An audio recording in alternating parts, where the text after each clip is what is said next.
Hola mami, ¿qué tal? Muy bien, ¿y tú qué tal? Qué bien que estés por aquí, tenía muchas ganas de que vinieras. Yo también tenía muchas ganas de venir. Pues nada, empezamos. Muy bien, adelante.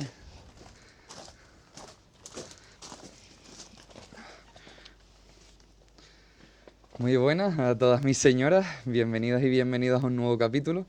Hoy me acompaña mi madre, la persona que me parió y me dio la vida. Y el tema del que vamos a hablar hoy es la educación. Ya nos estamos acercando al verano. Supongo que ustedes, al igual que yo, que hemos pasado por la etapa educativa del instituto hace 10 años así, todavía recordamos en estas fechas que ya venía el verano y ya venía ese disfrute, la playa, el buen tiempo, las amistades. Entonces creo conveniente hablar precisamente hoy de la educación. El motivo por el que está hoy Rosa es porque es profesora desde hace 24 años, ha pasado por muchos centros educativos, no solo en Tenerife, sino también en La Palma, y por lo tanto ha vivido la función docente en muchos contextos diferentes. Por lo tanto, creo que es perfecta para hablar de la educación. No sé si te gustaría añadir algo más. Estoy encantada de estar aquí, la primera señora a la que traes. Sí, Así que estoy muy honrada de ser la primera que viene. Muy bien, muy contenta y me parece un tema muy apropiado. y muy relevante, ¿no? Al fin y al cabo, el otro día hablando con Javier hablábamos de la importancia de un estado fuerte, en cierto modo, porque es necesario construir un estado de bienestar contundente y sólido que proporcione a las personas con problemas de carácter social que esté asegurada la sanidad o la educación, dado que son pilares fundamentales de la sociedad. Entonces, para empezar, quería preguntarte, desde tu punto de vista como madre y como profesora, ¿cuán importante es la función de la educación pública en países como aquí, como en España? Pues mira, es muy, muy importante porque con una educación pública fuerte nadie se queda atrás y tenemos igualdad de oportunidades. Y entonces no vamos a dar los estudios solo para aquellos niños o niñas o adolescentes cuyas familias tienen muchos recursos económicos, sino que aquí nadie se queda atrás, todo el mundo puede estudiar. En tiempos pasados, y hay personas mayores que lo dicen, solo estudiaban los hijos de los ricos. Y hoy todos podemos estudiar independientemente de cuál sea nuestro origen familiar, que sea una familia con muchos recursos o con menos recursos.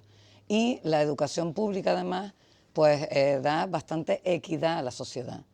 En un colegio público te puedes encontrar niños de familias con muchos recursos económicos, niños de familia de clase media y niños de familias más desfavorecidas. Y no hay distinción, a todos se les trata por igual. Y ya que lo has mencionado, pues yo también como madre siempre aposté por la educación pública, ya que además es la que me da de comer y creo profundamente que el sistema público funciona. Entonces, de hecho, normalmente las notas de PAU, que ahora se vuelve a llamar PAU porque hasta el curso pasado era EBAU, los resultados siempre son mejores los de la educación pública, porque ahí la corrección es anónima y bueno, Más objetiva. sí, entonces creo que es un sistema que funciona. ¿Que podríamos tener más recursos? Sí, pero bueno, funciona. Y hay un capital humano muy importante en el sistema público de educación. Por tanto, creo que sí, que es muy importante. Ya que hablas de ese punto de que la educación en España funciona, está el caso de muchos otros países donde no se le da la relevancia a la educación y pues luego se ve reflejado en la propia sociedad, en el propio sistema. O tenemos casos como Estados Unidos en los que si quieres que tus hijos tengan una educación de calidad, tienes que pagar. En España por lo menos no es así.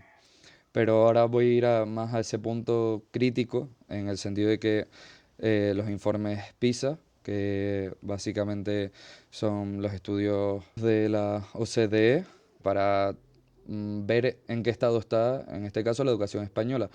Se ha demostrado a través de estos estudios PISA que en los últimos 10 años, bueno, técnicamente de 2012 a 2022, España se ha visto afectada negativamente y los resultados en matemáticas, ciencias y literatura, creo que son los Comprensión tres lectora, baremos, sí. comprensión lectora, los tres se han visto afectados. Entonces, dado que justo 2022 fue después de la pandemia, tú como docente, ¿crees que el confinamiento y la crisis mundial del COVID generó parte de ese aspecto negativo? Es decir, ¿consideras que el COVID toma un papel crucial para este resultado negativo? A ver, como tú acabas de decir, el COVID fue una pandemia mundial. Por tanto, todos los países se vieron afectados porque los adolescentes y los niños no podían ir a clase presencial y tuvimos que improvisar. Porque desde que se decretó el estado Alarma. de alarma, que ya teníamos que quedarnos en casa, a que empezamos a dar clases, a impartir clases de manera online, no teníamos ni idea. O sea, partimos de cero. Nos cogió a todos. Entonces yo no creo que a los informes PISA le haya afectado tanto el COVID. Tenemos problemas a raíz de eso, porque bueno, las cosas se hicieron de la mejor manera posible. Muchos alumnos no se podían conectar, no tenían en casa dispositivos, no tenían wifi. No todos los profesores estábamos preparados para poder de un día para otro afrontar esa nueva manera de enseñar o de dar clases. Y luego la manera de evaluar fue un poquito, bueno, De aquella no, manera. sí, no se quería dejar a nadie atrás y bueno, con que el alumnado hiciera pues las tareas que se ponían en Classroom o en otras plataformas, pues se les pasaba de curso, se aprobaba, ¿no? Yo no creo que el informe PISA afecte negativamente solo por eso. Creo que España tiene otros problemas estructurales, como le pasa también en otros mundos como el mundo laboral, y también la docencia o la enseñanza no se escapa de eso. Por tanto, tenemos que mejorar. Aquí ha habido momentos en los que las ratios han sido muy elevadas, la atención a la diversidad pues no se hace de la manera más idónea y bueno, arrastramos muchos problemas. Entonces, poco a poco hay que ir mejorando. Vamos a ver si la administración se pone las pilas. Bueno, todos los actores del sistema, no solo la administración, sino también los profesores, las familias y los alumnos, porque el alumnado tiene también una parte importante y no siempre quiere aprender. En los últimos años, el crecimiento de las nuevas tecnologías ha sido una locura en todos los sectores, por lo tanto, en el educativo también. En el mundo de la enseñanza hay ahora mismo una contradicción enorme. Por un lado, nos piden que incorporemos las TIC, porque estamos en el siglo XXI y no podemos quedar al margen de eso, y nuestros alumnados son nativos digitales. No les pasa, tú también eres nativo digital, yo no. Yo me tuve que incorporar a esto como la mayoría de la gente de mi generación. Hay profesores que sí se han incorporado y que aplican metodologías con las TIC muy presentes. Hay otra parte del profesorado que no. Pero la paradoja o la contradicción en la que estamos cayendo es que en muchos centros se está prohibiendo, por ejemplo, el uso del móvil, ¿no? Entonces, hay muchos alumnos que en casa no tienen ordenador o tablet, que ellos trabajan con el móvil. Entonces, si tú por un lado le estás diciendo, vamos a trabajar con Classroom, por ejemplo, o con Eva GD, que es otro aula virtual, pero yo no te dejo usar el móvil en clase. Entonces, es una contradicción. Creo que deberíamos educar al alumnado en el uso adecuado de las nuevas tecnologías, que además es un mundo, ya lo has mencionado tú aquí en capítulos anteriores, lo has mencionado. Es un mundo apasionante, que es una herramienta muy potente, pero a la vez muy peligrosa y sobre todo para los adolescentes. Entonces, estamos en una contradicción y estamos en el camino de a ver cómo lo hacemos. Em, Antes lo iba a mencionar, al final se me fue, pero este año yo también estoy haciendo el máster de formación de profesorado, precisamente porque veo a mi madre día tras día y al ser mi madre he heredado muchas cosas de ella y explicar y hablar me apasiona. Has Ahí, heredado todo lo bueno. todo lo bueno. Entonces, pues estoy haciendo el máster y me resultó curioso porque tenía un profesor de una asignatura que era innovación docente, que nos dio esta reflexión, por así decirlo. Nos dijo, "Mm, las nuevas tecnologías han desencadenado muchas cosas negativas, pero las posibilidades que ofrecen son alucinantes. No hay que tomarlas como un enemigo, hay que tomarlas como una herramienta más y es necesaria esa educación o esa reeducación en cuanto a su uso y en cuanto a sus hábitos. Entonces, sí, ese punto del que estabas hablando ahora mismo, de que se está prohibiendo en muchas comunidades, El móvil, el aquí en la móvil, nuestra, en la nuestra, por ejemplo, y lo entiendo, pero es poner un parche. O sea, no considero que sea una solución. La solución sería educar en cuanto al uso al y buen al uso. buen uso. Sí, Es eso por un completamente lado. necesario. Y por otro lado, los profesores tenemos que formarnos, porque esto nos ha venido, los cambios son vertiginosos, todo va muy rápido y a veces no te da tiempo de ponerte al día. Entonces necesitamos formarnos todos. Y hombre, yo entiendo que haya parte del profesorado que, bueno, dice a mí ya esto me pilla con una edad que no quiero y no creo que el alumnado vaya a aprender más por estar usando las TIC. Pero es verdad que no podemos estar al margen de lo que ocurre a nuestro alrededor. Y es que las nuevas tecnologías están muy presentes, no solo para los estudios, sino también para el mundo laboral. Muchas personas que trabajan ya de manera Telemática. telemática o para cualquier gestión que nosotros queramos hacer, o el ocio, o comprar a través de internet, etcétera. Entonces, bueno, no nos podemos aislar de lo que está ocurriendo alrededor, porque la escuela debe ser un reflejo de la sociedad. Es una sociedad en miniatura, donde hay gente diversa, con distintos tipos de pensamiento, diferentes maneras de actuar, de sentir, etcétera, como la sociedad. A ver, y que es el primer contacto de una persona con la propia sociedad, sin ir más lejos. Que también es curioso porque a lo mejor sí que hay docentes que sí emplean herramientas digitales como puede ser la pizarra digital, pero luego su metodología sigue siendo la clase magistral. Exacto. No tienen ese punto de innovación educativa. Entonces, Pedagógica. y Sí. pedagógica, o sea, ¿crees que, o sea, consideras que es necesaria la implementación de metodologías activas para generar en el alumnado un aprendizaje significativo? Sí, por supuesto. Lo que pasa es que no podemos pasar de un extremo a otro. No podemos decir, a ver, ya la clase magistral no sirve para nada, no. Hay momentos en los que la clase, una explicación de un profesor es necesaria, pero no nos podemos quedar ahí. Entonces, hay que tratar de que para que el alumnado construya su propio aprendizaje y se sienta partícipe y se implique, pues tiene que ser el protagonista. Entonces, el profesor o profesora no puede ser el protagonista. Y bueno, es una tarea complicada, no todo el mundo está dispuesta a llevarla a buen término o intentarlo por lo menos, y yo creo que lo que más nos falla es la formación. Y hablo en primera persona, yo sé que me falta formación.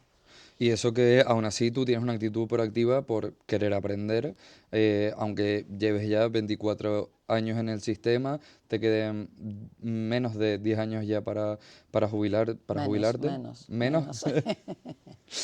Luego también está ese punto de que, claro, el escenario idóneo es un escenario en el que puedas trabajar con 10, 15 alumnos, Sí, tener un tiempo suficiente para prepararte las clases, para generar ese aprendizaje significativo a través de programas, herramientas digitales y, claro, la realidad es completamente otra. Lo que estabas diciendo, 30 alumnos en un aula, sin licencias para programas concretos.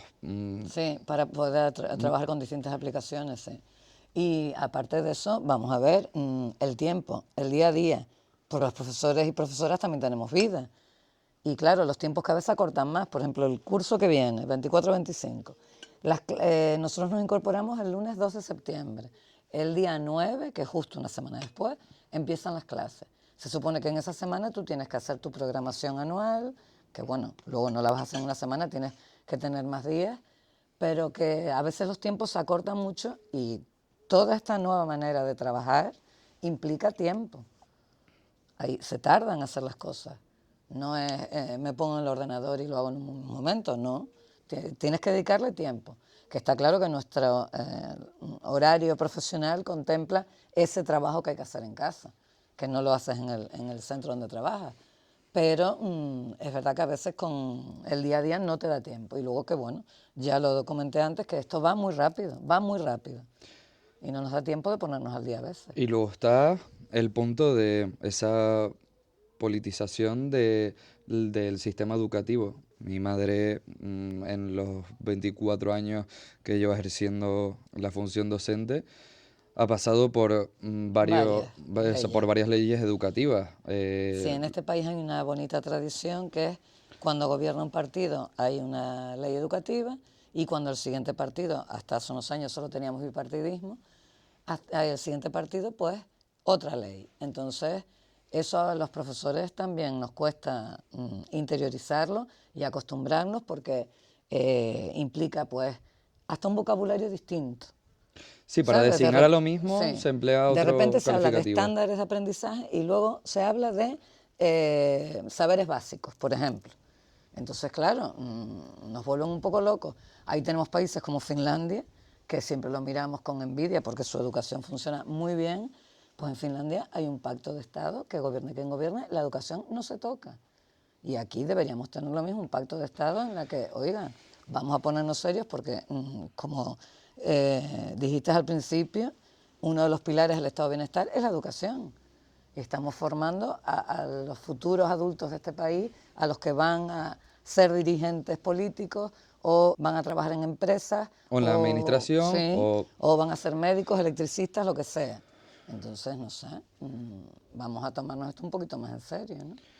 estuve viendo una noticia que realmente es del año pasado, pero no afecta a esa temporalización, pero que el sindicato de CESIF hablaba de que casi el 80% de los profesores en la ESO han sufrido agresiones o amenazas por parte del alumnado. Ahora también a través de las redes se ha visto muchos vídeos que se han viralizado de en Estados Unidos un alumno que no al punto de llevar armas y matar alumnos, sino al punto ese en el que tienen una confrontación con un docente y pelean. Entonces, ¿te ha ocurrido alguna vez el vivir una situación de conflicto grave? A mí personalmente no, ni lo he vivido de cerca a un compañero o compañera. Sí sé que hay casos, pero yo la verdad no lo he vivido.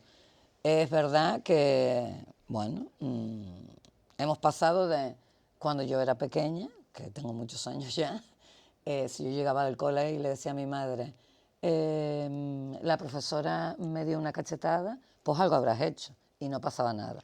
Hoy afortunadamente ningún profe pega a un alumno o a una alumna, ni se nos ocurre, ni está permitido, ni se puede hacer, ni se puede tolerar. Pero es verdad que los tiempos han cambiado mucho. Entonces igual hay profesores pues que a veces se sienten agredidos verbalmente, yo físicamente no lo he visto, pero es verdad que hay a veces que tenemos alumnado enfrente que bueno, que a veces son Situaciones, impulsivos o bueno, o tienen un mal día o están viviendo una situación familiar complicada, que no todo el alumnado tiene unas casas no, no, estupendas y unas familias detrás. estructuradas. Entonces tenemos muchos niños y niñas a veces enfrente que tienen realidades complicadas y eso también hay que verlo. De todas maneras, nosotros somos los adultos, debemos saber ver las cosas antes de que lleguen y, Anticipar. sí, y prever que no haya una escalada de conflicto, ¿no? Sino al contrario, Sí, tratar de rebajar la tensión y intentar llegar a acuerdos y que no pasa nada. Pero es verdad que a veces no es fácil. Ya te digo que yo no lo he vivido, afortunadamente. también porque eres una profesora muy buena. No soy tan buena, pero no lo he vivido y bueno, tengo mis defectos y mis malos días, vamos, muchísimos con los alumnos. No todo es maravilloso. Como hemos dicho, la educación es uno de los pilares fundamentales para la conformación de la sociedad. A pesar de ello, en ocasiones, por comentarios de determinadas personas, me da la sensación de que es una profesión menospreciada. ¿Tú también consideras que la función del profesor desde el punto de vista social se ve menospreciada? Yo no diría menospreciada, sino que bueno, hay mucha gente que opina de este trabajo nuestro. Te voy a incluir ya en el gremio, Perfecto. si continúas con tu idea, que espero que sí. Además Consejería que de Educación de Canarias, contráteme. mm, yo no creo que la palabra sea menospreciar. Es verdad que mucha gente lo que dicen es que qué bien vivimos, ahora que están llegando las vacaciones, ¿no? Yo, mucha gente de mi entorno que no pertenecen al gremio del profesorado, me dicen, ahora sí, lo vas a vivir 2 meses y tal. Yo digo, bueno, pues entran en un aula con 25, 28 alumnos, de los que hay 15 que no quieren aprender, que tienes que hacer un esfuerzo titánico para que te presten atención, para intentar llevar aquello al mejor puerto posible. Es duro, es una profesión muy dura y yo creo que las vacaciones que tenemos son necesarias porque tenemos que desconectar, porque son muchas horas de clase y con gente enfrente muy diferente. Entonces es dura la profesión. Yo no diría tanto menosprecio, yo creo que hay personas que sí se dan cuenta de la De la labor, labor. pero como en todos los trabajos, pues hay gente buena y gente mala. Yo no voy ahora a decir que todos los docentes son maravillosos, porque no es así, no todos son maravillosos, hay gente muy válida, gente menos válida, es así, pero como en cualquier trabajo, tú vas a cualquier sitio, vas a un restaurante y un camarero o camarera te parece maravilloso y otro no. Vas a un Un médico médico, y un médico te puede tratar maravillosamente bien y decir qué bien me ha tratado y otros no. Pues lo mismo pasa con el profesorado. Hay profesores muy buenos y gente muy válida y otros que no son tanto. Y respecto a cómo se nos ve de fuera, bueno, yo creo que a veces se nos critica mucho las vacaciones y que vimos muy bien. También, y lo voy a decir, nos hemos convertido un poco en la guardería. Yo entiendo que para las familias que los dos trabajan, el padre y la madre, o los dos padres o las dos madres, cualquier tipo de familia de la que estemos hablando, es verdad que a veces cuesta, a ver, ahora llegan las vacaciones, ¿qué hago con el niño, no? O con la niña. Pero claro, tampoco nos podemos convertir en guarderías, los coles y los institutos, que es lo que parece que que a llega un veces, punto que ya es sí, como que ya he dado todo el temario, se ha acabado el curso, pero sí, sigue habiendo clases sí, y y vienen a sí, vienen pasar... a pasar Ya. el día, ¿no? Hasta que llega el último día lectivo, pero bueno, eso es otro tema. Pero yo creo que la sociedad en general, pienso que tiene un buen concepto del profesorado. También yo creo que está el punto que lo hemos hablado en varias ocasiones, el hecho de que los docentes, cada año que pasa, van cumpliendo años, pero sus alumnos tienen la misma edad. Sí, yo cuando, siempre pongo el mismo ejemplo, pero es que es como muy claro para entenderlo. Cuando yo empecé a dar clases, mis alumnos hablaban de música y yo sabía de qué estaban hablando. Mis alumnos ahora hablan de música y hay una distancia tan grande, hay un abismo generacional entre ellos y yo, que ya me pierdo con lo que me dicen, porque claro, y tú tienes que mantener la energía para estar ahí en el aula dándolo todo, porque es lo que nos toca y es por lo que nos pagan y es por lo que estamos en este trabajo, claro. Ya llegados a este punto, te quería preguntar, bueno, como ya he dicho, estoy haciendo el máster de profe, Lo cual me em, llena de orgullo y satisfacción, como al rey. como el rey emérito. Em, yo te quería preguntar, desde tu punto de vista, ¿cuál es el aspecto más gratificante de tu profesión? Es decir, ¿qué te motiva para estar delante de tus alumnos teniendo en cuenta todo lo que hemos hablado? Pues varias cosas. La primera, cuando estoy en el momento de una clase y de repente veo todas esas cabecitas mirándome, como prestando atención a lo que yo les estoy contando. Eso es un momento mágico, cuando logras captar la atención y tú dices, hoy estoy haciendo una clase, vamos, la estoy bordando. Hay otros días que me aburro hasta yo, digo, qué horror de clase, ¿no? Entonces, ese momento mágico de he captado la atención de mi alumnado. Luego, otro momento que a mí me gusta mucho, como ya llevo tantos años, es cuando me encuentro con exalumnos y me recuerdan con cariño y me dicen cosas agradables. Pues eso es muy bonito. De hecho, este año me pasó que me encontré con un exalumno ya compañero de profesión. Casi me da algo, pero lo llevé con dignidad, porque además me acordaba de él, ¿no? Cuando fue mi alumno. Entonces, y te hablan de cuando les dabas clase y tal. Entonces, eso es muy, muy gratificante. Y bueno, y después el conocer a gente tan diferente, no solo del alumnado, sino también el profesorado. Gente diferente, con maneras distintas de trabajar, te aportan mucho. Entonces es un trabajo que estás en contacto con mucha gente. Y yo que soy muy sociable, no sé a quién habrá salido tú, me gusta estar con gente y por tanto esa parte de mi trabajo me gusta mucho. No me siento quemada, todavía tengo ganas y yo creo que después de 24 años eso también dice mucho. Yo que he estado en institutos en los que tú has estado trabajando y yo he ido bien porque hay algún tipo de feria o acto y el que me lleguen alumnos tuyos y me digan la profesional, la gran profesional que eres, me parece increíble, me recuerdas, claro, yo no he estado nunca en una clase tuya, pero en No, cierto modo tengo ese recuerdo como Guillermo, afortunadamente para ti. como Guillermo, el profesor de lengua por el que yo empecé a escribir. O sea, yo destacaría desde la postura del alumno el que existan docentes que te marquen tanto y el hecho de que te den una asignatura ya implica que pueden llegar a generar un valor en ti determinado y que desarrolles tu propia vida en torno Sí, tu proyecto a de tu vida. proyecto de vida, en torno a esa cualidad que un profesor ha visto en ti o a través de sus explicaciones te haya inspirado a crear tu propia historia. De hecho, a mí me pasó en COU, lo que hoy es segundo bachillerato. Tuve una profesora de Historia del Arte maravillosa, que yo quería ser como ella, y de hecho hice la carrera de Geografía e Historia y la especialidad de Historia del Arte por esa profesora. Siempre hay alguien que te puede marcar y yo creo que eso también es muy significativo de lo importante que es nuestro trabajo, que tú le marques la vida a alguien. Entonces, bueno, yo estoy muy contenta con mi trabajo.